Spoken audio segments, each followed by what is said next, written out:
Have you ever struggled with your pickleball serve? I know I have, and I think most players have. So today, we're going to get into the 4 basics to a good pickleball serve. Stay tuned.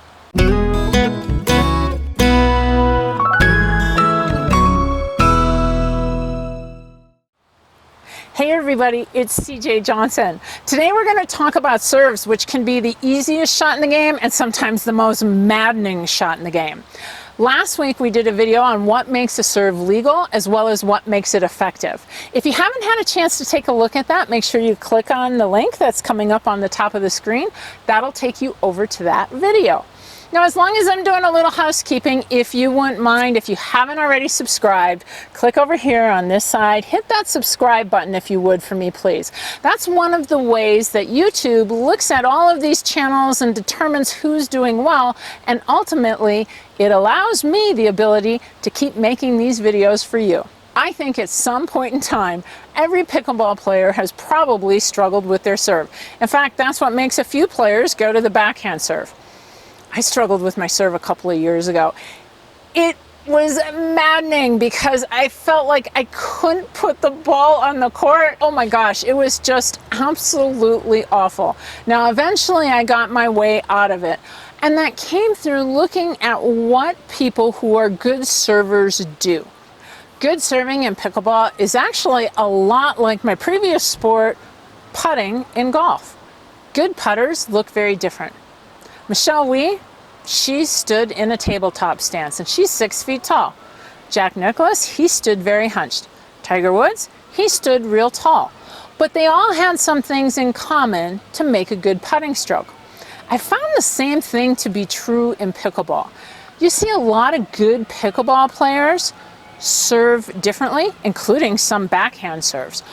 But there are some things that they have in common.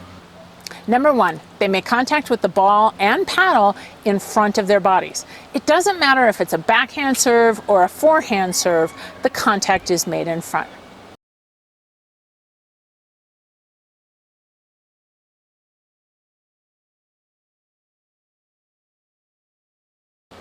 Number 2, there's not a big dropping motion of the ball onto the paddle. It's not anything that's funny or funky. It's just a simple drop from the ball to the paddle.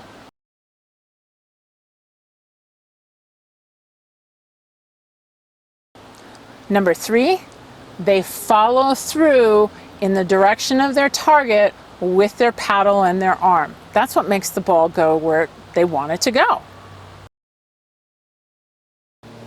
Number 4 is your pre-shot routine. Not unlike other sports, golf, tennis, a free throw, and basketball. If you have a routine before you make that shot, you increase your chances of consistency. And here's a couple things that should be included inside of that routine. Number 1, you want to make sure that you pick a target. You should be aiming for your opponent's weaknesses.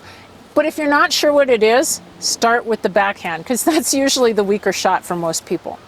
Once you've got your target, if you're playing outside, make a special notation of what the elements are doing. Is the sun or the wind going to affect your shot and require you to change your target?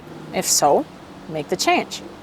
The next thing is decide, are you going to bounce the ball once or twice or not at all? It doesn't matter what you do. That's actually the start of the relaxation process for most people. What does matter is that you're consistent. If you bounce it once all the time. If you bounce it twice, twice all the time. The third thing, take a breath. Breathe. When I breathe in and I breathe out, I am at my most relaxed, and now I'm able to make a nice fluid service motion. What are some of the things you like to do inside of your pre-shot routine? Make sure you leave a comment below. If you got value from this video, give it a like or share it with your pickleball playing friends, because together we can train smart, live bold, and age well.